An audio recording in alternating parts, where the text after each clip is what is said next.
What's going on, everyone? Welcome back to more college basketball content. These are my week 4 predictions. Couple of things real quick. Sorry, not going to be on camera again this time. I'll be back on camera in future videos soon. I don't know, just feeling lazy, but I'm not feeling that great, so if you hear me cough at times during the video, I apologize in advance. There's nothing I can do to stop it. I just have a cold. Ran in a rainy race on Thursday and haven't felt great since, to be honest with you. But also, too, a lot of crazy college basketball content, and these picks were kind of hard. We got a lot of games to go through. Kind of also want to use my phone to kind of help me kind of guide myself, just kind of look at some stats because, to be honest with you guys, I haven't really watched a lot of college basketball, so my information is very thin on some teams. So bear with me here, though. Hopefully, I made some better picks this week. I'll break down my week 3 recap tomorrow, in a separate video tomorrow. So without further ado, let's get to the picks. So these rankings apply to the teams that are, of course, for week 4. So I changed it up to where the rankings are for week 4. So in this current week of picks I'm doing from this Tuesday to next Monday. All right, so we're going to go Syracuse, New York to start things off. The Big Ten ACC Challenge. Yes, that is ramping up. We have a game as we speak currently. I'll talk more on that later when I get to the certain team. But one of the first ones coming up, Syracuse hosting Indiana. Now, Syracuse, boy, I'll tell you what, not liking this team too much right now. Syracuse's defense is a disaster. They're giving up nearly 80 points a game. I mean, seriously. Jim Boeheim is old, okay? I'm just kidding, but you got to respect him as a head coach. But Syracuse is scoring a bunch. Buddy Boeheim is shooting the 3 ball really well. IU's playing really good, though. They're playing, of course, with urgency. Definitely like the backcourt. Free throw shooting could be a problem with this team, but I like how Mike Woodson's playing this team. Trace Jackson-Davis just playing phenomenal. Race Thompson rebounding. Just a really good overall team. Xavier Johnson with the assist. This is a well-rounded team. I like IU right now, and I like him here in this game against Syracuse. Syracuse has not proven a whole lot to me. They're proving to me that they're giving up too much on the defensive end. I don't know what it is with Syracuse. Like lately, especially when they make the tournament, they have these like mediocre regular seasons, and then the tournament comes. Oh, wait, we're supposed to play now. Or some bull crap like that, and Syracuse goes, okay, time to roll, boy. Yeah, I think they're a little too old to be rolling, if you know what I mean. That was terrible. I don't know. That was a stupid reference. But moving on, we got another Big Ten ACC Challenge game here. Pittsburgh hosting Minnesota. Both teams, kind of in a, let's say, rebuild phase. But Pittsburgh can't score to save their damn life. They're averaging how many points a game? 62? That's it? That's all we can muster? Minnesota's averaging 73 a game. They've had some close ones. They've had to go double overtime against Princeton. Pitt lost to UMBC and Vanderbilt and West Virginia already. Not liking this Pittsburgh team. Of course, Minnesota has Jamison Battle. He's averaging 18 a game. Shooting the ball very well. You got the team basically led by Peyton Willis and Jamison Battle. Willis has averaged 16.5 a game, 5.5 rebounds, and two steals. Of course, the Pitt is led by sophomores John Hugley and Femi Odukali, who are scoring over 14 and 13 points per game, respectively. Willis has shot very well. He's made quite a few 3-pointers. Bottom line here, I like Minnesota's offense better in this game. I'm taking Minnesota for that reason alone. I know it's kind of silly to say that, but then again, though, if you're a team that can hardly muster points on offense, you're in huge trouble already. Look at the rebounding margin for the game as well. Like rebounding margin, who does better in that department? It's about even. Minnesota does get 8 steals a game, though, too. That could be another factor there as well. Oh, boy, here we go. Come here into my state of Indiana, the great basketball state of Indiana, where number 2 Purdue is going to take on Florida State. Purdue's one of the best teams in the country. I don't know how else you could say it, to be honest. I mean, Zach Edey, Trevion Williams, Jaden Ivey, Sasha Stefanovic. This is a very well-oiled machine. They're averaging almost 44 rebounds a game, so they're crashing the glass like crazy. Florida State, I have absolutely no idea what's going on with this team. Your leading scorer, Malik Osborne, who is a very good player, might I add, he's averaging your leading scorer is only averaging 12.5 a game. So what's that telling me is Florida State's having problems with. I don't know. They're having some major issues. They are. It seems like their guard play isn't as good as past years. I don't know what's going on. Florida State cannot quite get settled in. I mean, it's like, Raekwon Evans averages 3.5 assists per game. I don't really like where Florida State's. They almost lost to Boston University. I mean, come on. Come on now. Let's get real. Let's get real here. Purdue, I think, will take care of business here. Florida State is going to have to they're going to have to really start locking things down. They're a better team than this. But gosh, what is going on? The malfunctions, continue with Florida State. So I take Purdue there. I'd say pretty comfortably, actually. That's kind of, you never know. All right, here's an interesting game. We have Wake Forest and Northwestern. Both teams that are actually pretty similar on the stat sheet. I'm going to find the game here for you. But, of course, Northwestern was in the Roman Legends Classic. They won the third-place game, by the way. You got Pete Nance, who's a good forward. He's also the leading rebounder for Northwestern, kind of almost a do-it-all guy. You got Boo Buie. What kind of name is that? I'm sorry. I just now noticed this. Wake Forest is led by Alondis Williams, a guard that averages just over 19 points a game. Dallas Walton is your leading rebounder for Wake Forest. Alondis Williams also leading in assists per game. So kind of a bit of a mix with Wake Forest. Nice balanced team, a little bit of a balanced team. Northwestern averages 20 assists a game, so they really can make the ball go. Like the transitioning is well with this team, very well put together. Unselfish team. Does help Northwestern a lot. They almost beat Providence. That would have been a good win for them, especially. I don't know if they would have beat Virginia, though. Virginia's defense is playing better. Wake Forest did lose to LSU. They took them overtime to beat Oregon State. They've been a little shaky as of late. I actually ended up taking Northwestern here. I think it's almost a toss-up at this point. Wake Forest could definitely win, but Northwestern, I feel like they have an edge. I don't know. That's a tough one, though. Let's go to, oh, gosh. I was back and forth on this one, to be honest with you guys. By the way, this is a March Madness rematch from earlier this year. Rutgers did pull the 10-7 upset in that game. But, yeah, I don't know what to tell you about this game. Rutgers, what in the world is going on with this team? They have Ron Harper Jr., they have Geo Baker, but for whatever reason, they can't put the damn talent together. This is ridiculous. Absolutely stupid. Harper Jr. has averaged 15 a game and 9 rebounds. Complementing Harper is Clifford Omarui, who's putting up over 12 points and 7.5 rebounds per game. Tigers are led by P.J. Hall, who's averaging 14 a game and 5.5 rebounds.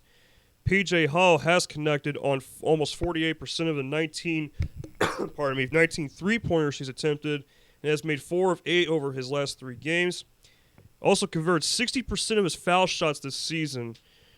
Of course, Rutgers gets more assists. Of course, recently have gotten baskets via assists more often than Clemson. Clemson as a collective unit has made 9 three-pointers per game this season, which is the most among ACC teams.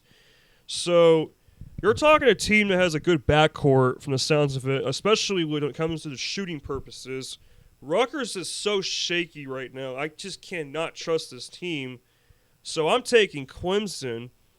Clemson almost beat St. Bonaventure, but part of that was because they got off to a very slow start. But Rutgers has been just disappointing, man. I mean, who did they just lose to? Was it UMass? They lost to freaking UMass recently. They lost to Lafayette. What are we doing, guys? Seriously, y'all okay up there in New Jersey? Y'all good? Let's go to another Big Ten ACC challenge. That was a little savage, but nothing against Rutgers. I like Rutgers. It's just I wish this team would pull it together. You got Ohio State hosting number 1 Duke. Ohio State's got their hands full with this game. Ohio State, of course, E.J. Liddell leading this team. E.J. Liddell is really the backbone of this team. I think it's pretty obvious at this point. And then you got, I think it's Young. His name's Young. His last name's Young. He's number 25. Kyle Young, yeah. Really getting those rebounds. Jamari Wheeler. I mean, Ohio State's got a decent team.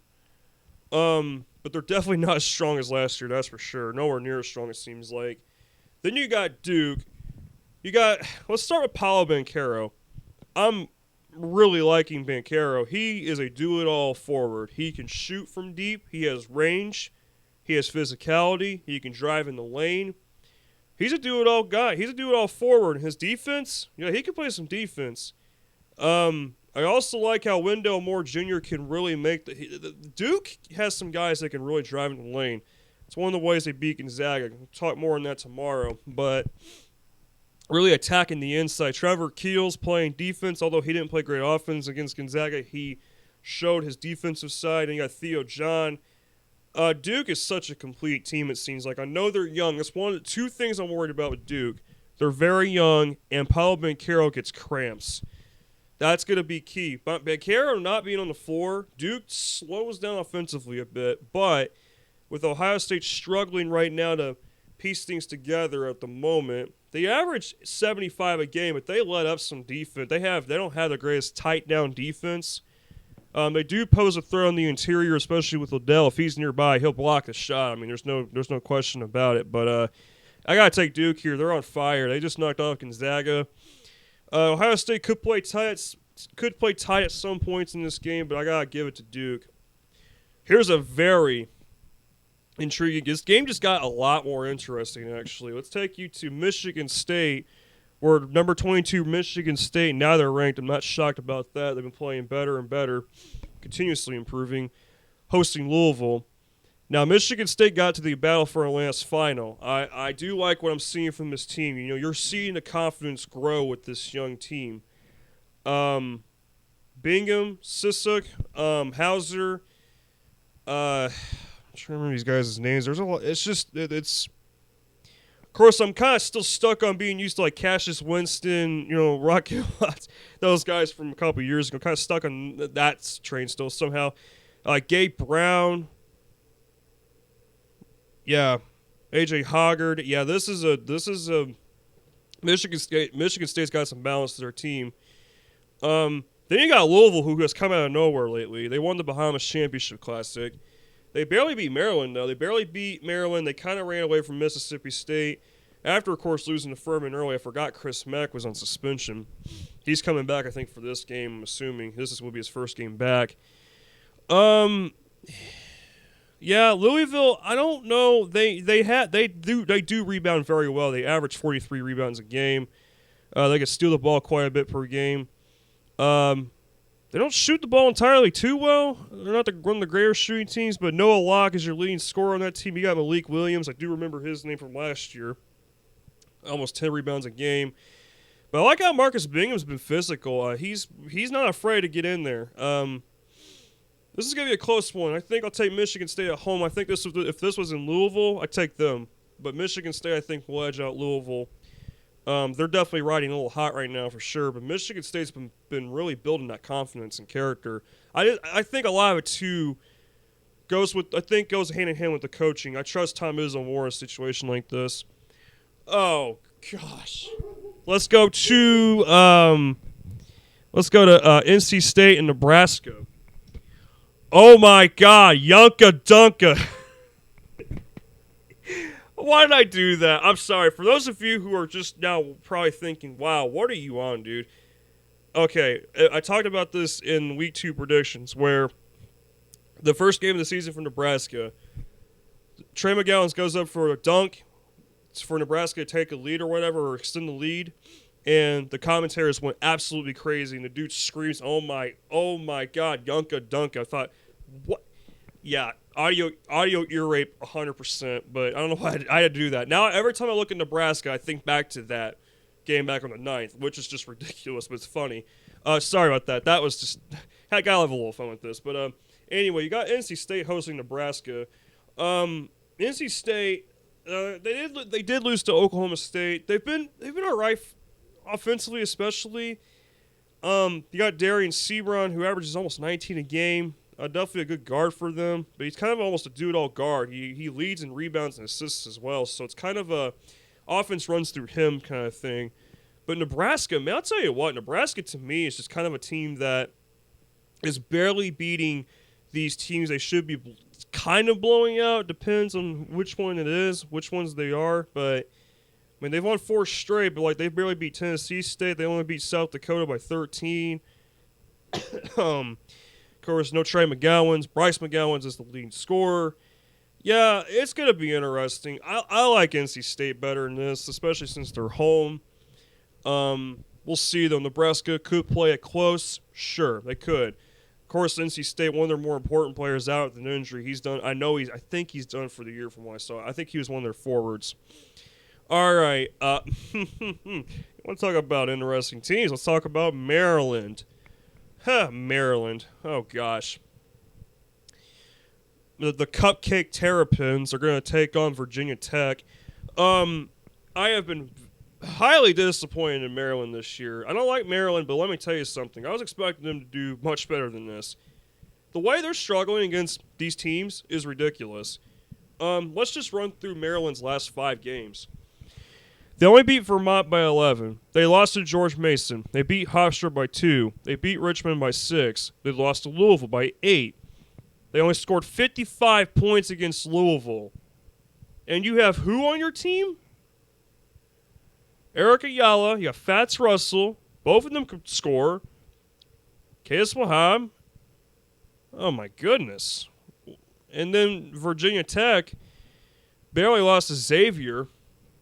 Virginia Tech faced a Xavier team that was kind of injured. Has a few injuries in their team. 3 of their starters were out. Virginia Tech almost beat Memphis, though.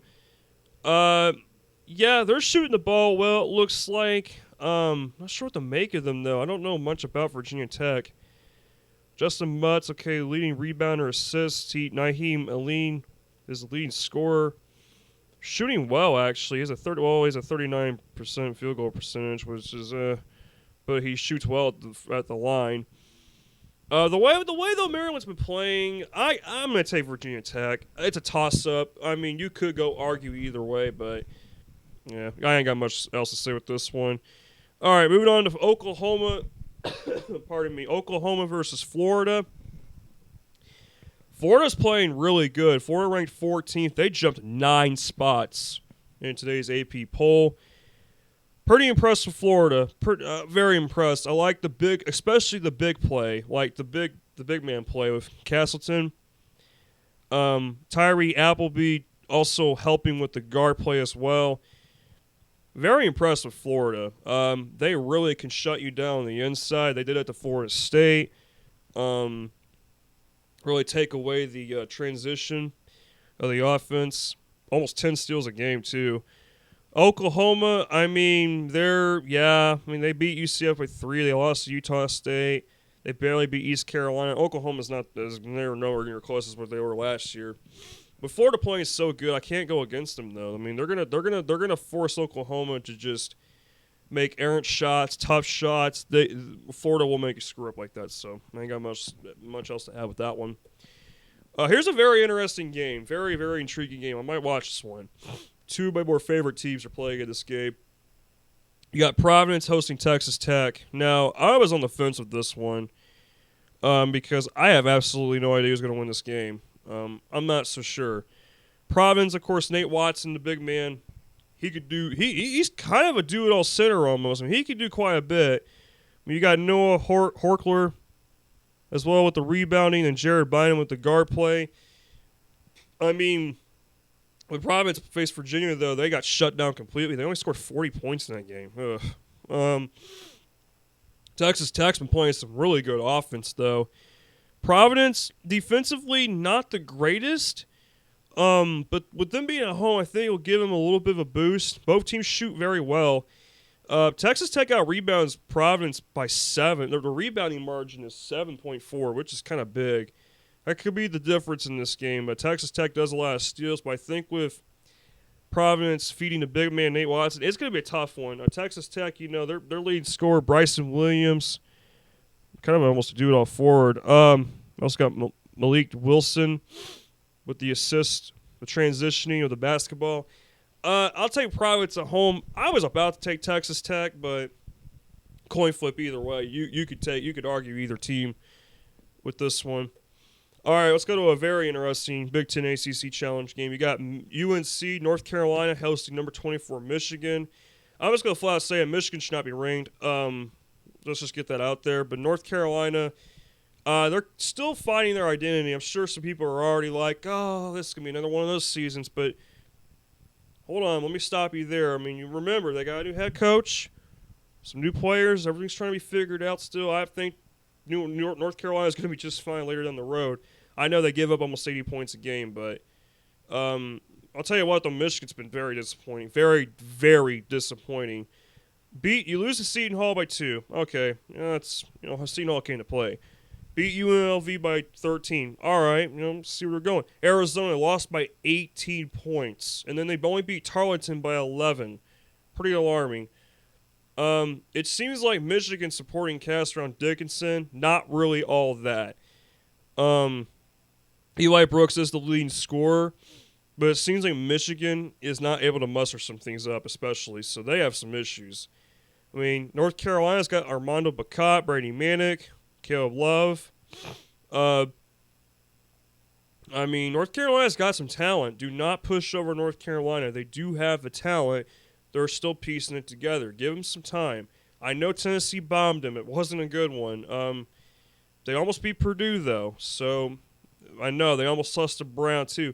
Again, let's let things stew over the season. Hubert Davis is trying his best. I am going to take North Carolina. Haven't liked Michigan as of late. Michigan, though, could win this game because North Carolina's defense is very suspect. I think suspect's a light term. The defense isn't that great. So, let's just go there. All right, let's go to Georgia Tech in Atlanta, Georgia. Pardon me. They're going to host the Wisconsin Badgers, ranked number 23, by the way. Wisconsin, what a performance in the Maui Invitational.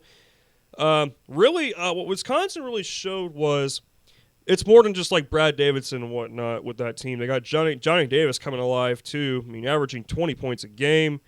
Great at the line, 43% field goal percentage. Very good for Wisconsin. Really opening up more players to important roles and whatnot. Shows Wisconsin's got some talent on this team, more talent than we originally thought. Defensively, of course, Wisconsin has that defense that they're more known for. Wisconsin, it's like they've carried a good defense for a while, from what I remember. Basically, they've usually carried a pretty good defense, at the least. Georgia Tech, I'm not sure what to make of Georgia Tech right now. Their leading scorer is Michael DeVoe, 23.5 points a game, which is ridiculous. But what does that kind of mean? You got Jordan Usher as your leading rebounder, of course, and it seems like the guard play is what really Georgia Tech's with. It seems like here they're more guard play dominant. Just from looking at stats, but. Yeah, they shoot the ball much better than Wisconsin, but I think Wisconsin's proven with their grittiness. It's like they can beat anyone. They can beat anyone. So it's basically like Wisconsin. It doesn't matter. I think with them, even with that margin of the field goal percentage, I think even then, I think it's okay. Now, Georgia Tech does get double the amount of assists per game, 17 compared to 8.5. I'm still taking Wisconsin, though. They're on a roll, coming off of winning the Maui. I do trust them a lot more, though, with the hot streak they're on. All right, let's go to a Big East Big 12 battle right here. We have St. John's versus number 8 Kansas. I'm going to start with St. John's. St. John's has played good basketball. I mean, Julian Champagnie, of course, playing great. He can really score a bunch of points in a hurry. Almost a do-it-all guard. He makes a decent amount of rebounds per game. He is a leading rebounder, as a matter of fact, especially on the defensive end. St. John's, though, they had a tough test against IU. Almost came back and won that game. But they've struggled a little bit against some teams. And then, of course, Kansas got upset by Dayton, and they beat Iona only by 13, though.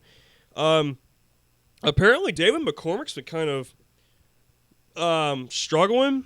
They need him to get back on track. He is a huge part of Kansas. I think it's been proven that in the past, especially back even last season too. I mean, Okja Agbaji is really stepping up, though. He is scoring a lot per game, 22.5.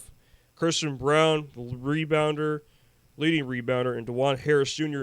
But Remy Martin, though, my question with Remy also, too, why is Remy Martin not scoring more either? Is it Bill Self's just trying to do something different? I remember they were talking about this against Michigan State. They're kind of having more of a defensive role, and then the second half they had him doing a little bit more scoring. I see what he's trying to do. It's interesting. I haven't seen something like that. I don't know how to explain it. With St. John's will play and been playing kind of tough, and they do play tough. They get 10 steals a game.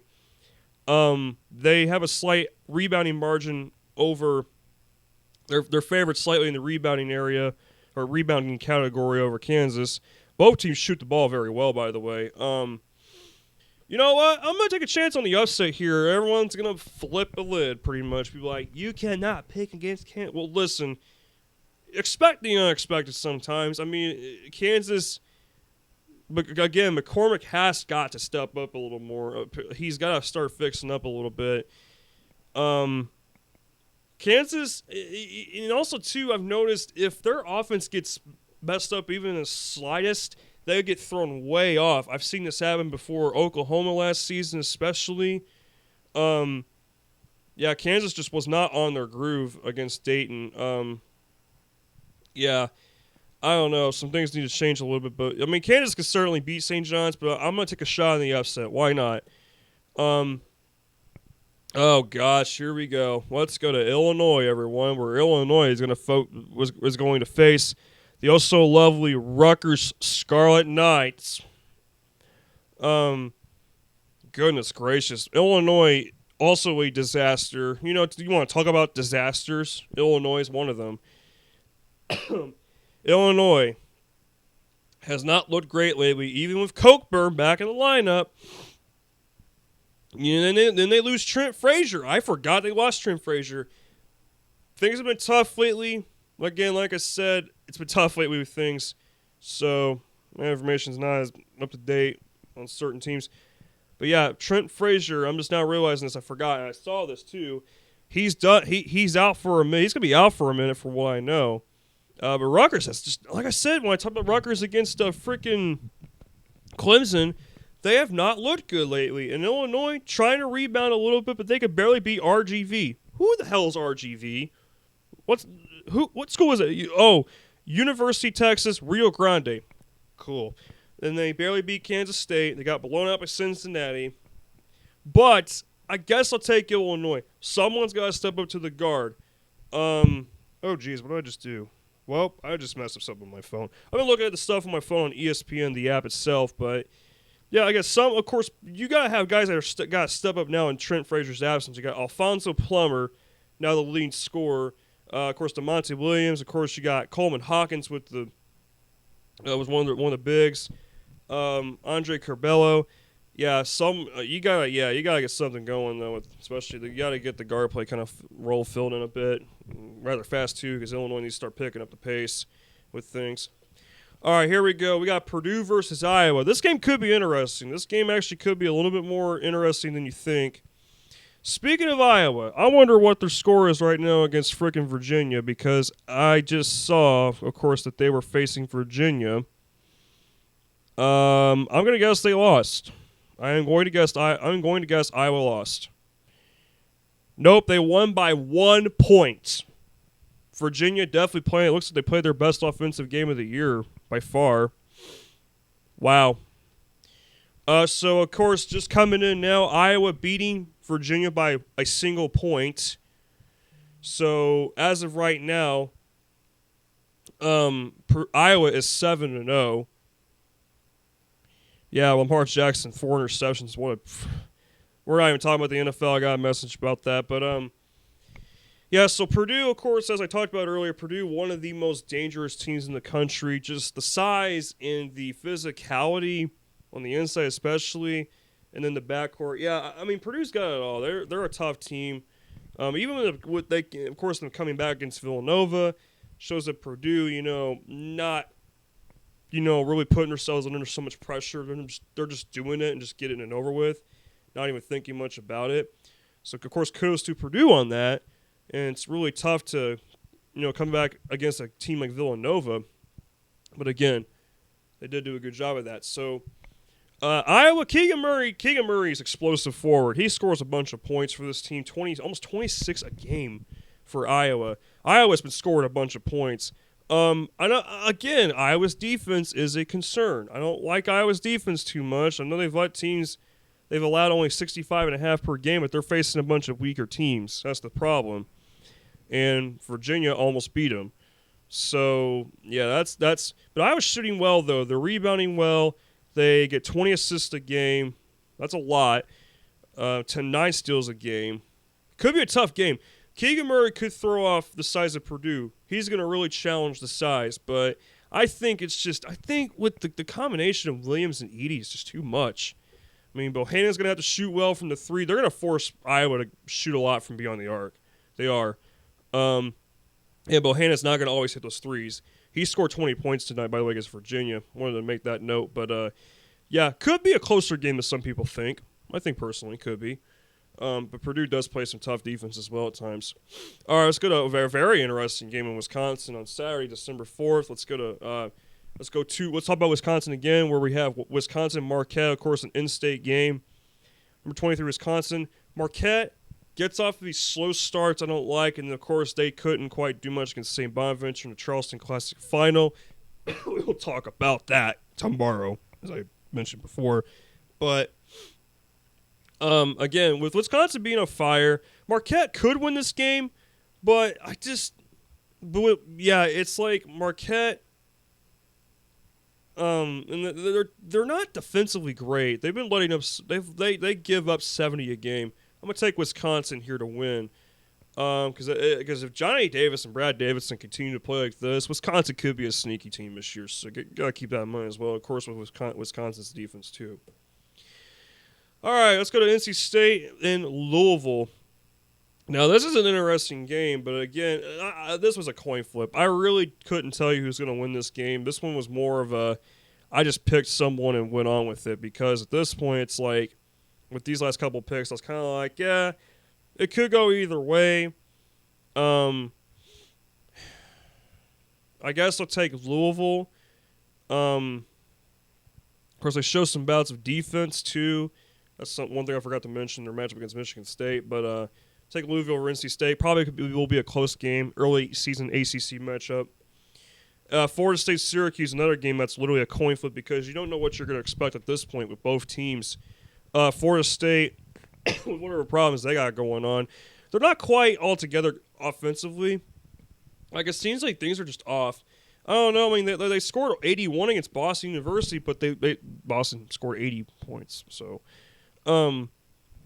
it's tough, because Syracuse can win this game for sure. They could get their mind right and start playing better defense, but can't bank on them. It's tough. It is really tough. You don't know what to expect at this point. I don't have much of a concern with Syracuse scoring, but I mean, they lost to Auburn by 21, and Auburn plays some tough defense. For instance, with Syracuse, and VCU held them to 55 points. Flip of the coin, I'll take Florida State at home, but it could easily be Syracuse's game. Here's a very tricky one, too. You got Washington State hosting USC. Probably more of a battle of defense here, if anything. Now, USC rebounds the ball very well. Of course, you still got Isaiah Mobley. USC is ranked 20th. They are playing pretty good. Boogie Ellis is the leading scorer. Isaiah Mobley getting those rebounds. He is a very good player, by the way. Drew Peterson. So USC, kind of more of a balanced team. They're kind of spreading out the roles, of course, especially with Evan Mobley gone. You don't have that the duo of trouble pretty much right there. That's what made USC so dangerous last year with the Mobleys. But USC can score. San Diego State, they beat San Diego State, of course, in their recent matchup by 15. It was a low-scoring game, but they held San Diego State to 43 points. Washington State, they're scoring, but they're also, in these closer games as well. They lost to Eastern Washington. Saw that when I was trying to pick this game. I thought, I don't know. Washington State is playing some defense, but I did talk about how Washington State was possibly going to have one of the best defenses in the Pac-12. Kind of not showing it right now. Kind of. You got Tyrell Roberts averaging 14 a game. That's the leading scorer. Got F.A. Abagidi, the leading rebounder. I don't know how I even managed to say that name right. Noah Williams averaging 3 assists per game. So I think I'm going to lean towards the team that's been progressing more and better, and I'm going to take USC. Probably be a close one. Probably a lower scoring game. But right now I trust USC's offense just a little more. All right. Oh, here's a good one for you guys right here. We got the battle in Seattle. Number 3 Gonzaga hosting number 16 Alabama. Now for this one, I'm gonna look up Alabama. Look up their last game, of course, and try to kind of get more of an up-to-date kind of look with them. Of course, Alabama got upset by Iona, beat Drake by 9, then they blew out Miami. I think that was for like the 5th place game. I'm not sure, but of course, Alabama trying to get back on a roll. They were off to a slow start against Miami too. They were only up by 3, then they exploded with 63 second half points. But yeah, Alabama's been struggling a little bit this year. They could score a bunch of points, but it's just tough. It's tough. Then Gonzaga, of course, lost to Duke on this past Friday. That was a tough game. Gonzaga's transitions were getting thrown off. When Duke cut those off, Gonzaga had no readjustment plan. It seemed like they tried. They kept stacking the inside. Timmy was having to do a lot of kind of, I wouldn't say forced layups, kind of, but just it was a tough. It made it a lot more tough for Gonzaga to settle into a rhythm. Having to force a lot of threes. Just trying to get something, but it's just they're not getting it. Jaden Shackelford, leading the Crimson Tide with scoring. Keon Ellis, J.D. Davidson. Alabama, for what I know, they do live and die by the 3-2. One big reason why Gonzaga has a 55% field goal percentage is because of Drew Timme and Chet Holmgren, especially on the inside. With the inside shots and then really getting the ball in the hoop easier. But Gonzaga, though, one of their strengths is passing the ball around. They are unselfish, but they were kind of, I don't know, it's just hard to explain with the Duke game. It's like it wasn't quite like that. They were a little bit more strained with who had the ball kind of. They were passing around a bunch still, but it didn't feel the same. But Alabama's been a little shaky lately. Gonzaga's going to really force Alabama on the outside. I think Gonzaga finds their groove again here. Should be a fun one. Should be a good game. I will take Gonzaga. Close game, though. Let's go to the Big East Big 12 battle. Creighton and Iowa State. Upon further analysis, Iowa State is kind of lucky to be ranked 19th, in my opinion. They barely beat Xavier, who wasn't healthy all the way, and then they beat down Memphis, which was just shocking. But Memphis is not a completely developed team, and Memphis is known to have defense, a good defense. You got Isaiah Brockington of Iowa State leading the scoring. There was a Minnesota transfer place for Iowa State, actually, and he dropped 30 on Memphis. That was crazy. Iowa State beating Xavier by 12, but again, Xavier was not completely healthy in that game. I don't know if that was the game also they had 3 stars out in. I know it was against Virginia Tech, but I don't know about Iowa State. But again, Memphis is a young team. They're one of a lot of people had them as kind of being of suspect, especially, and of course we know why. Now, of course, since Memphis got bombed by Iowa State. But I do like how Iowa State has played lately. Creighton's been in these closer games. They lost to Colorado State.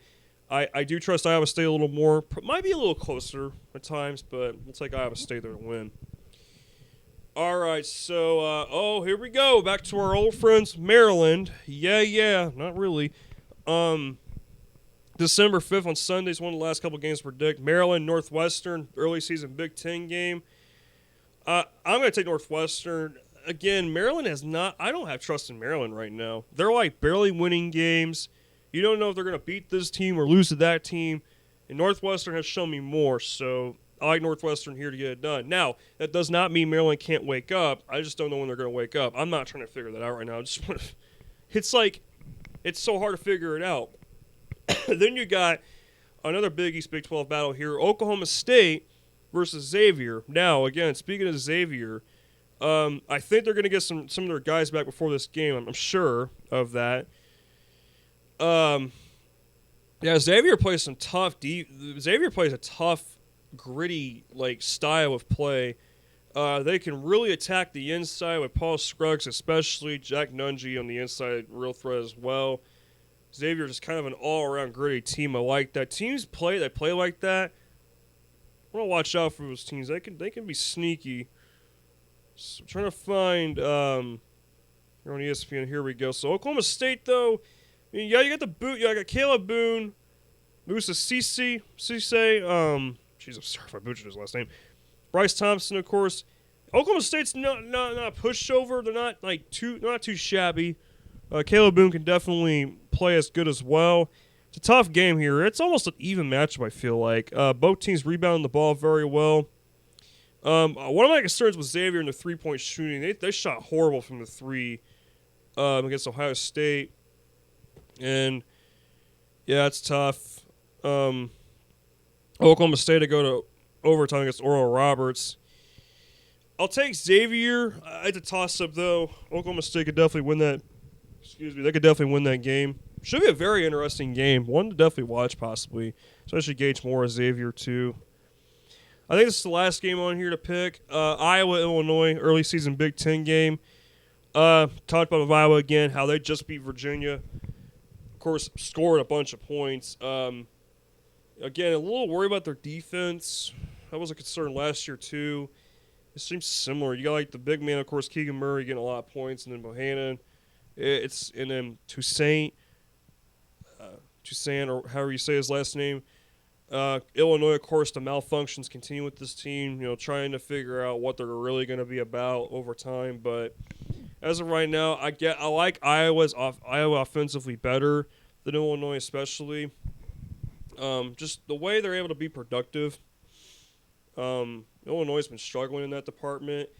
So I'll take Iowa in this case. But, yeah, that was it for the predictions, guys. Thank you for hanging in there. Some of those games I know I kind of sound like I BS through it, but it's again, there's some teams I don't know much about at the moment, so I just kind of try my best at predicting it. But it's fun to do this stuff, guys. Tomorrow we're going to talk about Week 3 recap, do Week 3 recap stuff. I'll talk about the early season tournaments, too, that I predicted some of them and how well they went. And also we'll probably do a video as well on my early season conference, the big conference, the teams that I think will win their respective conference title at the moment, who I think could, and then the next couple who have a decent chance as well. Yeah, but a lot more content coming along the way of college basketball. Can't wait to do more of this stuff with you guys, of course, the bracketologies as well. But hey, you guys take care. I'll see you guys in the next one.